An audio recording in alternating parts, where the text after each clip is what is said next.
ഇതാണ് കേട്ടോ Venice beach. Pacific സമുദ്രത്തിൻ്റെ ഭാഗമായിട്ടുള്ളൊരു ബീച്ചുകളിൽ ഒന്നാണ് കേട്ടോ ഈ വെന്നീസ് ബീച്ച് എന്ന് പറയുന്നത്. ഇത് കൂടാതെ ഇതിനോടടുത്ത് തന്നെ ഉള്ള Malibu beach, Santa Monica beach എന്നിവയൊക്കെ ഉണ്ട്. ഈ കാണുന്നില്ലേ, അതാണ് Santa Monica pier, Santa Monica wheel എന്നൊക്കെ പറയുന്നത്. അത്രയും അടുത്താണ് കേട്ടോ ഓരോ ബീച്ചുകളും ഉള്ളത്.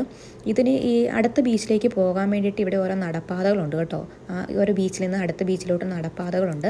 ആ നടപ്പാതകളിലൂടെ ആളുകൾ സൈക്ലിങ്ങും സ്കേറ്റിങ്ങും ഇലക്ട്രിക് സ്കൂട്ടറിലൊക്കെ അങ്ങോട്ടും ഇങ്ങോട്ടും യാത്ര ചെയ്യാറുണ്ട് കേട്ടോ.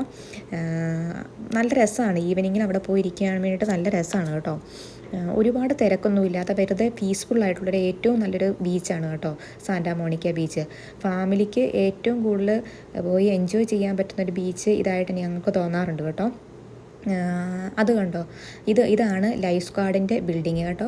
ആരെങ്കിലും ബീച്ചിലിറങ്ങി കഴിഞ്ഞാൽ അവരെ രക്ഷപ്പെടുത്താൻ വേണ്ടി ലൈഫ് ഗാർഡ് ഇവിടെ നിന്ന് നോക്കിക്കൊണ്ടിരിക്കും എപ്പോഴും. ഒരു ഫ്ലൈറ്റ് പറന്നു പോകുന്ന കാണുന്നുണ്ട് ചെറുതായിട്ട്. ഇതിൻ്റെ തൊട്ടടുത്ത് തന്നെയാണ് LAXൻ്റെ എയർപോർട്ടും ഉള്ളത്.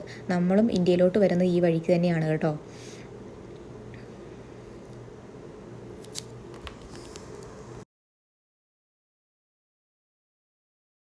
നമ്മുടെ നാട്ടിലെ കൊറ്റി പോലുള്ളൊരു പക്ഷിയാട്ടോ ഇത് ചില സീസണിൽ ഒരുപാട് കൂടുതലായിട്ട് ഇവിടെ കാണാറുണ്ട്. പിന്നെ ഈ ബീച്ചിനെ കുറിച്ച് പറയുവാണെങ്കിൽ നല്ല ഐസ് പോലത്തെ വെള്ളമാണ് കേട്ടോ. നമ്മുടെ കാലൊക്കെ നല്ല തണുത്ത് മരച്ച് ഒരു പരുവാകും. സമ്മർ സീസണൊക്കെ ആയിക്കഴിഞ്ഞാൽ പിന്നെയും നമുക്ക് ഈ ബീച്ചിൽ ഇറങ്ങാനും ഒക്കെ പറ്റും. പക്ഷേ അല്ലാത്ത സീസണുകളിൽ ഇവിടെ വന്നു കഴിഞ്ഞ് കഴിഞ്ഞാൽ ഇവിടുത്തെ കാറ്റ് പോലും നമ്മുടെ അസ്ഥിയിലോട്ട് തുളഞ്ഞു കയറുന്ന തണുപ്പാണ് കേട്ടോ. അത്രയ്ക്ക് തണുപ്പുണ്ടായിരിക്കും കേട്ടോ ചിലപ്പോഴൊക്കെ.